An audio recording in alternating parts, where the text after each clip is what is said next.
The ferocious storm set to slam the East Coast over the weekend is expected to bring frigid temperatures to Miami for the first time in roughly 15 years. Daunting forecasts indicate that yet another storm is brewing, pummeling millions of Americans with snow and ice for a second weekend in a row following Winter Storm Fern. Weather models suggest that a powerful system will form off the coast of the Carolinas early Saturday, before moving on to the mid-Atlantic and New England on Sunday. The storm's pressure is anticipated to intensify rapidly, creating an Arctic hurricane, formerly known as a bomb cyclone. The impending Arctic blast may be so extreme that temperatures in Miami are predicted to drop significantly from the comfortable mid-60s that the Sunshine State city has been enjoying in recent days. Miami temperatures are expected to plunge into the 30s on Sunday morning. The last time the area experienced such conditions was in December 2010. That December was dubbed the coldest one ever in Miami, Fort Lauderdale, and Key West. South Florida also experienced a historic 12-day cold snap in January 2010, with similarly unbearable temperatures. Wow! Miami down into the 30s? Georgia-based AMHQ meteorologist Jordan Steele wrote on X. The last time Miami saw a temp below 40 was in 2010. This next cold snap is going to be dropping those iguanas for sure. Fort Lauderdale and Tampa are forecasted to see low temperatures in the 30s as well. Tampa residents should brace themselves for lows in the 20s. Temperatures are expected to fall near zero on Sunday morning across much of the country, including parts of the South, Midwest, Northern Plains, and Northeast, increasing the risk of hypothermia or frostbite. Meteorologist Ryan Hall, known as the Internet's weatherman, warned that the bomb cyclone will develop in the Atlantic this week and spiral like a tropical cyclone. That's pretty much a hurricane, Hall said on Tuesday. Whoever ends up on the western side of that in the cold area is going to get absolutely clobbered with snow. While Hall cautioned that it was too early to say whether the storm would make landfall this weekend and deliver up to a foot of snow, in some areas the forecaster was certain that this week's dangerously cold temperatures would get worse. Another Arctic blast is going to come around the backside of this low-pressure system, probably the most powerful one of the year so far, and it's going to plummet temperatures down 30 degrees below average, the meteorologist warned. The looming storm system has been dubbed Winter Storm Gianna by the Weather Channel. The forecasting platform noted that there are key uncertainties surrounding the storm, and more will become clear as the weekend approaches. Winter Storm Gianna comes on the heels of the historic Winter Storm Fern, which claimed at least 44 lives and affected 34 states across the U.S. The treacherous weather began pounding parts of the South and the plains on Friday, bringing ice, freezing rain, and snow, before the 2,000-mile storm spread eastward through Sunday night. On Monday, wind chills of around 30 degrees below zero were reported in multiple states across the U.S., including Ohio, Nebraska, and Minnesota. As of Wednesday, roughly 69 million people remain under cold weather alerts. It was supposed to be the perfect girls' trip. 4 sun-soaked days on a Greek island, cocktails by the pool, and zero responsibilities. Instead, a break to Rhodes with my best friend unraveled the moment we arrived at our hotel. As our taxi pulled up to the Columbia Bay Boutique Art Hotel, it was immediately clear we'd been well and truly catfished. This was not the 4-star luxury retreat we'd booked. In fact, I'd have been shocked if it had earned even a single star. The Instagram-worthy swim-up pools, chic cabanas, and stylish parasols we'd seen online were nowhere to be found. In their place were foul-smelling bin bags lining the walkway to the pool, bottles of toxic cleaning chemicals dumped in plain sight, and cigarette butts scattered across the floor, likely discarded by the cleaner we watched smoking while changing the bed sheets. Together with my best friend, I'd booked the trip through Love Holidays shortly after returning from an incredible birthday holiday in Mallorca.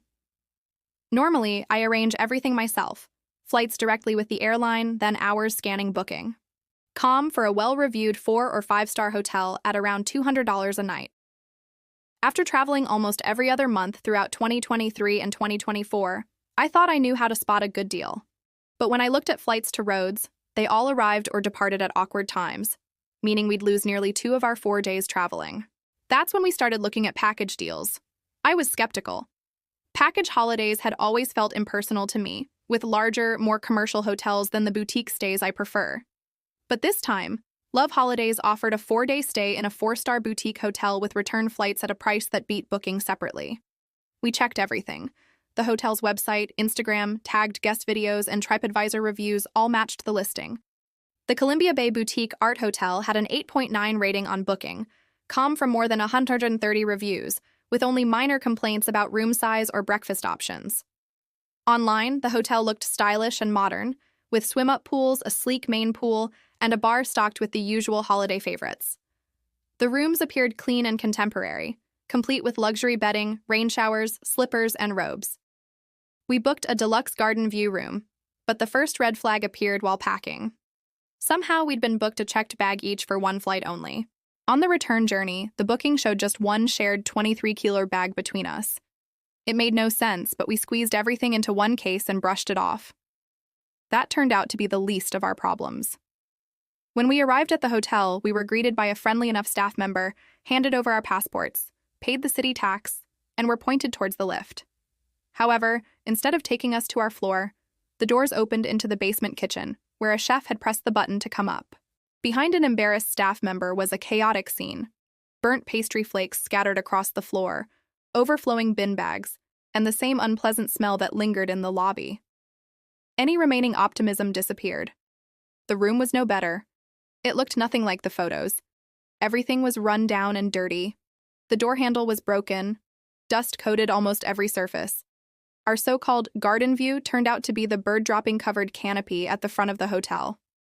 The bathroom was falling apart and smelled foul. The hairdryer didn't work, though judging by its age, I wasn't surprised. The taps were rusty and the furniture was moldy. As we explored the rest of the hotel, it only got worse. Foul-smelling bin bags were dotted along the walkway to the pool. Bottles of toxic cleaning chemicals were left bundled together in easy reach. Cigarette butts littered the floor. We even watched housekeeping staff smoking while changing the bedsheets. We knew immediately we couldn't stay there. We called Love Holiday's on-holiday help team straight away. The woman on the phone sounded reassuring, telling us to photograph everything and send it over as evidence. She said Love Holidays would then request a refund from the hotel, which we could put towards a new stay. We sent detailed photos and descriptions and informed hotel staff of our decision. They offered to show us 2 of their best rooms. They were larger, but no cleaner and no newer. When we declined, staff quickly became hostile. I tried calling Love Holidays again to confirm our complaint had been received. Over the next few hours, we repeatedly called without an answer. The longer we waited, the more uncomfortable the atmosphere became. Eventually, we decided to take matters into our own hands. We visited nearby 4-star hotels to ask about availability. 1.